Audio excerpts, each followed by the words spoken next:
네, 여러분 안녕하십니까. 일하는 사람들의 일터 안과 밖에 여러 가지 이야기를 함께 생각해보는 김윤배 TV의 김윤배입니다. 여러분, 우리나라에서 이 사고가 많이 발생하고 있죠. 뿐만 아니고 삼성전자 같은 데서 백혈병 사건 같은 것이 있어가지고 사회적으로 큰 문제가 되고 있기도 합니다. 이번 시간에는 우리나라 사회의 안전 문제, 또 보건 문제도 마찬가지입니다. 이런 안전 문제에 대해서 한번 생각해보는 시간을 갖도록 하겠습니다. 일반 사회의 안전 문화랄까, 분위기, 이런 것들은 세계적인 경험에 비추어 보면 일반적으로 일터의 안전 문화가 어떠냐에 따라서 많이 좌우되는 측면들이 있습니다. 여기서 얘기하는 일터라고 하면 우리가 일반적으로 회사만 연상하기 쉬운데, 회사뿐만 아니고 이런 사무실, 건설 현장, 학교, 군대, 집단급식시설, 이러한 여러 군데들을 여기서 얘기하는 일터, 또는 법에서는 사업장이라고 많이 얘기하는데 이제 라고 할 수 있습니다. 이런 일터에서의 안전과 보건이 중요하게 사회에 확산되어서 그 사회의 전반적인 안전 문화를 형성하기 때문에 일터에서의 안전 보건에 관한 것이 어떻게 정해져 있고 작동이 되느냐, 이거에 대해서 우리가 생각해 볼 필요가 있다고 하겠습니다. 다른 나라도 그렇고 우리나라도 마찬가지인데, 일반적으로 그러한 내용들을 산업안전보건법이라는 법에 의해서 규율합니다.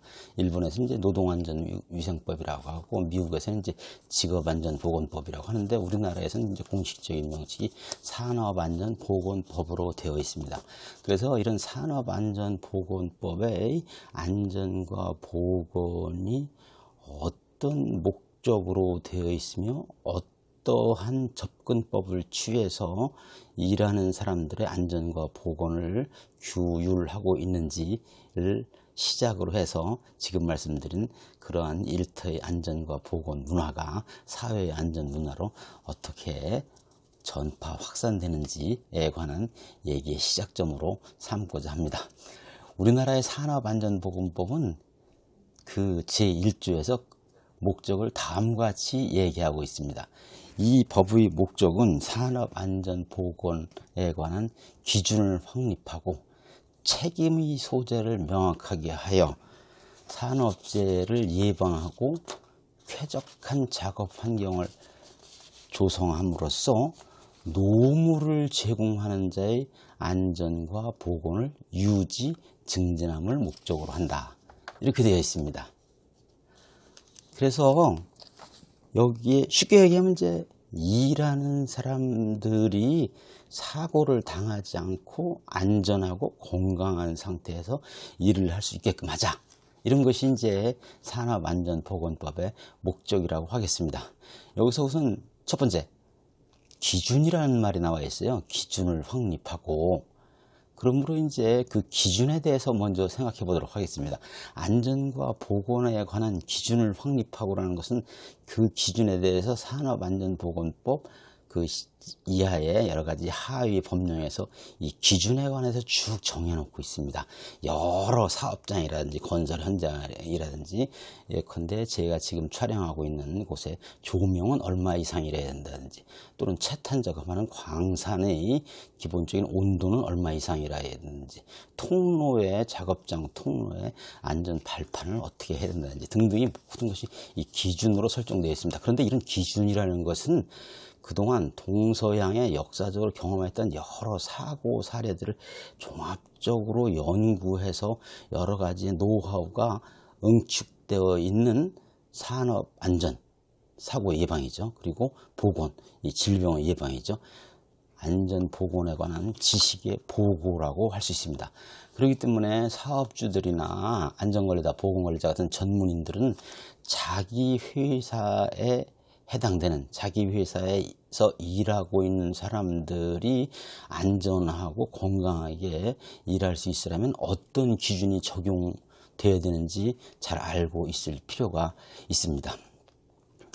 그런데 안전 보건에 관한 기준이라는 게 좀 내용이 방대하고 복잡합니다. 이제 예컨대 산업안전보건 기준이 600여 개의 조문이 넘는다든지 또는 뭐 기준, 고시, 규칙, 표준 등등에 나와 있는 것도 보면 이제 2000여 개 조항이 넘도록 복잡한데요. 이런 것들에 대해서 자기 회사의 것이 이제 뭔지 잘 모르겠다. 이럴 때 궁금할 때는 이제 뭐 인터넷을 찾아본다든지 또는 뭐 주변의 전문가한테 물어본다든지 이렇게 할 수도 있죠. 그렇게 알아본 다음에도 이제 그래도 미심쩍은 데가 있다.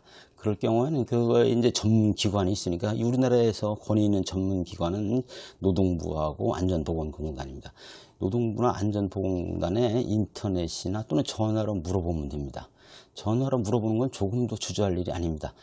노동부나 안전보건공단이라는 곳은 이 사업장에서 낸 산재 보험료 내지는 국민의 세금으로 운영되는 곳이기 때문에 그쪽에서도 여러분들이 문의에 대해서 친절하게 응대할 의무가 있기도 합니다. 의무가 꼭 있어서라기보다도 혹시 근로감독관이나 안전공단에 근무하시는 분들 중에 이걸 시청하고 계신 분들은 사업장의 관계자들이 문의했을 때는 잘 응대해 줄 필요가 있습니다. 왜냐하면 그분들은 인터넷에 여기저기 찾아보고 이런 사람 저런 사람들한테 다 물어본 다음에 그래도 안 돼가지고 굉장히 어렵게 산업안전감독관이나 또는 안전보건공단 직원들에게 물어보게 되는 것입니다. 그러니까 그들에게 법적인 의무를 따라서 친절하게 대답해 줄 필요가 있는 것이죠. 혹시 이 공단이나 안전감독관들이 사업장에 근무할 경우는 어떨까 이렇게 역지사지로 생각해 보면 일이 좀 쉽게 풀리리라고 생각합니다. 그 다음에는 누가 그런 기준을 지켜야 되느냐 이것입니다. 다른 나라도 마찬가지고 우리나라 법에서는 사업주로 하여금 이러이러한 기준을 지키라는 형식으로 법이 규정되어 있습니다. 왜 사업주로 하여금 지키라는 것이냐? 그 아래 뭐 부장도 있고 사장도 있고 직원도 있는데 사업을 영위함으로써 그 이윤이 돌아가는 궁극적인 귀속 주체는 사업주이기 때문에 그 사업주가 데리고 일하는 종업원들이 안전이나 보건 문제, 예를 들면 사고가 나지 않게 한다든지 업무 관련 질병에 걸리지 않게 한다든지 이런 의무도 부담해야 된다는 것이죠. 그것은 맞는 접근법이라고 할 것입니다. 그래서 법에 기준을 정해놓고 사업주라면 기준을 지키게 함으로써 사고를 예방하자 이렇게 기본 얼개로 되어 있습니다. 그래서 엄밀하게는 설사 회사에서 사고가 발생한다 할지라도 사업주 입장에선 법에 정해진 안전기준, 보건기준을 잘 준수하고 있으면 기본적으로 사업주는 처벌을 받지 않고 면책되는 것이 법의 기본 정신이라고 하겠습니다. 그 다음에는 안전과 보건을 유지, 증진한다고 되어 있습니다. 유지하는 것은 무엇이고 증진한다는 것은 무엇이냐. 이것은 우리가 알다시피 유지한다는 것은 기왕에 사고가 났었으면 그런 사고가 발생하지 않게 하고 또 우리와 동종 유사한 업종에서 이러저러한 사고나 또는 직업병이 있었으면 그런 게 발생하지 않게 하고 이런 것이 이제 유지하는 거라고 하겠죠. 안전과 보건을. 이 증진한다는 것은 무엇이냐. 그런 기준을 준수함으로써 현재 유지하는 것에서 한 단계 뛰어넘어서서 안전사고를 미연에 방지한다는 것입니다. 생각할 수 없는 사고를 방지한다는 것입니다. 일본에서 소위 미연 방지니 상정 외 사고를 방지한다든지 이런 표현을 쓰고 있는데 말하자면 우리 회사에서 잊지 않았던 업무 관련 질병이라든지 사고에 관한 예방책도 미리 마련해 두을 필요가 있다는 것이죠. 이 문제는 특히 일반 사업장에서 많이 근무하고 계신 안전관리자, 보건관리자들이 자기가 전문인으로서 꼭 알아야 될 사항입니다. 자기 분야의 현재의 상태에 온전할 것이 아니고 유사 사업장에서는 어떤 게 있었는지, 외국에서는 어떠한지, 최신 연구 동향은 어떤지 이런 걸 연구해서 그 회사에만은 안전관리 계획, 보건관리 계획을 마련해 가지고 사업주에게 이러저렇게 건의도 하고 근로자들에게 교육도 하고 그럴 필요가 있는 것입니다.